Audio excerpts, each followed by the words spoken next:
Hello and welcome to the English Learning Academy by Kaleem. Today in this tutorial we are going to learn about a very much important topic.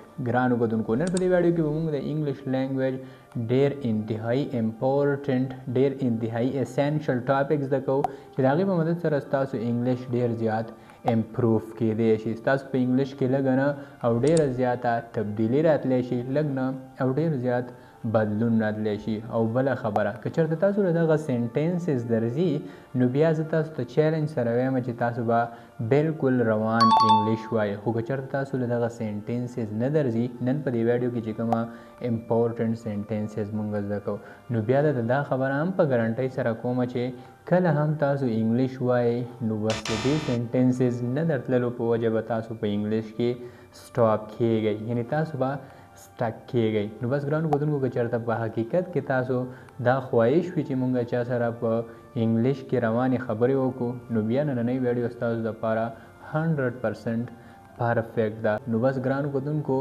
زیاتې خبرې کول نه غواړو بس راځئ چې دغه امپورټنټ سنټنسز د کول شروع کړو نو لکه څنګه چې تاسو ته پته ده کله چې مونږ د چا سره میلاو شو نو هغه ته مونږ وایو السلام علیکم یعنی مونږ هغې ته سلام کو خو چې کله انګریزان د چا سره میلاویږي یعنی انګلیش څوک وایي نو هغه بیا السلام علیکم نه وایي هغه د السلام علیکم په ځای وایي هیلو د هیلو مطلب دی سلام کوم یعنی سلام هیلو سلام او د دې جواب دی هیلو ټو یعنی که چېرته تاسو ته څوک وایي چې هیلو نو بیا مطلب دا دی چې سلام یعنی سلام کوم نو تاسو به ورته په جواب کې وایي هیلو to what is your name what is your name ستا نوم څه دی نو د دې په جواب کې ورته تاسو بیا وایئ my name is dash زما نوم ډیش دی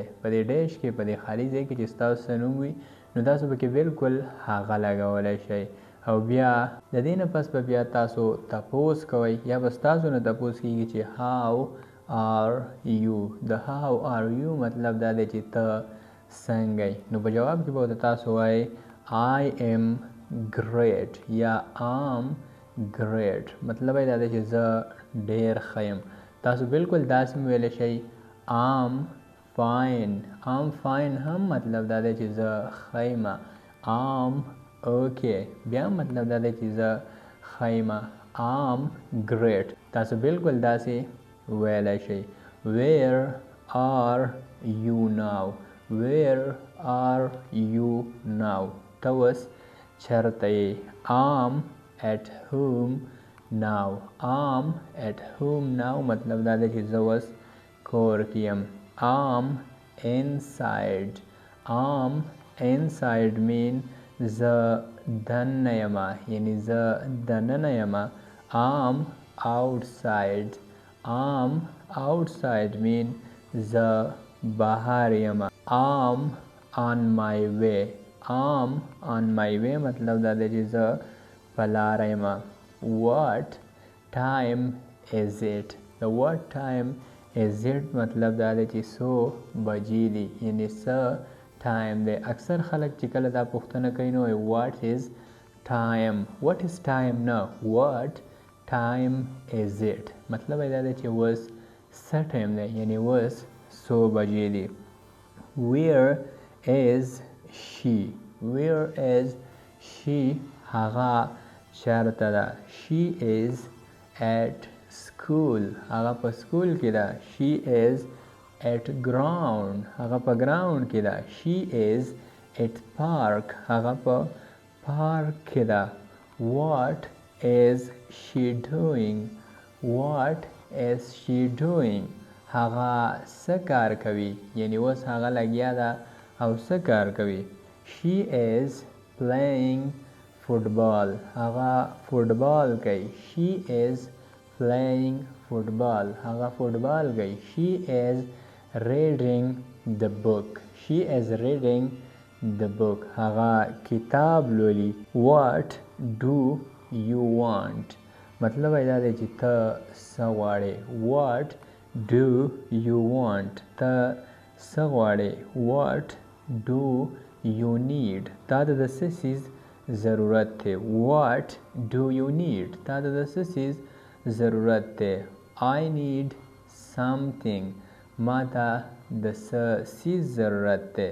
I need something ما ته د یو څیز ضرورت دی. I want it I want it زه دا غواړم. فار ایگزامپل یو څیز وي په مارکیټ کې په دکان کې لا په بل ځای کې یو څیز پروت وي او تاسو وایئ چې I want it نو بیا یې مطلب دا دی چې زه دا غواړم او تاسو ورته دا هم ووایئ او تاسو ورسره دا هم ووایئ چې I love it نو بیا یې مطلب دا دی چې زه دا خوښوم. I want it زه دا غواړم because I love it ځکه چې زه دا خوښوم. I want a glass of water زه یو ګیلاس اوبه غواړم. که چېرته تاسو ډېر زیات تږي شوي یئ او تاسو چاته ویل غواړئ چې یاره یو ګیلاس اوبه خو راله راکړه که نه نو تاسو بالکل ویلی شئ I want a glass of water زه یو ګیلاس اوبه غواړم. خو که چېرته بیا تاسو په هغه ګیلاس باندې تنده ختمه نه شي نو تاسو بالکل ویلی شئ I want more د I want more مطلب دا دی چې زه نورې غواړم یعنی مالا نورې اوبه هم راکړه یوازې اوبه نه د I want more مطلب دا دی چې زه نور غواړم که هغه هر څه وي بالکل تاسو ویلی شئ I want less I want less مطلب دا دی چې زه لږ غواړم یعنی داسې لږ شان غواړم. I know مطلب دا دی چې زه پوهیږم. I know زه پوهیږم. خو که چېرته تاسو نه پوهیږئ نو بیا I don't know زه نه پوهیږم. Do you know آیا ته پوهیږې یعنی آیا تا ته پته شته. I don't want زه نه غواړم.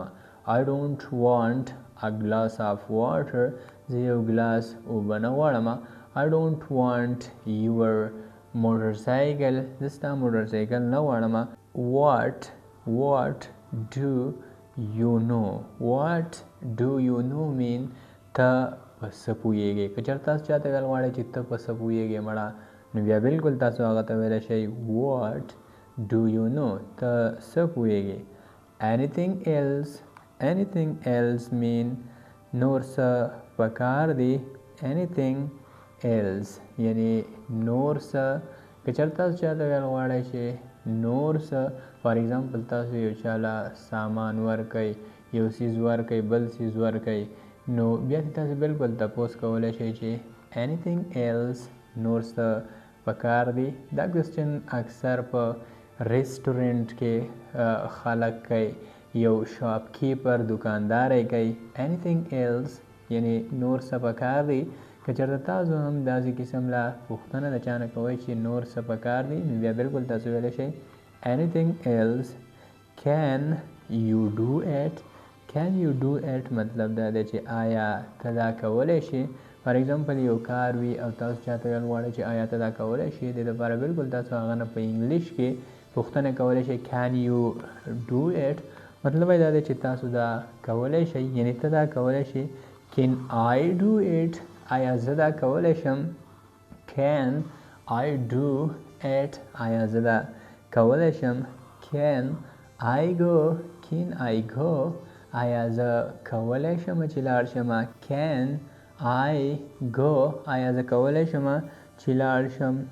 oh my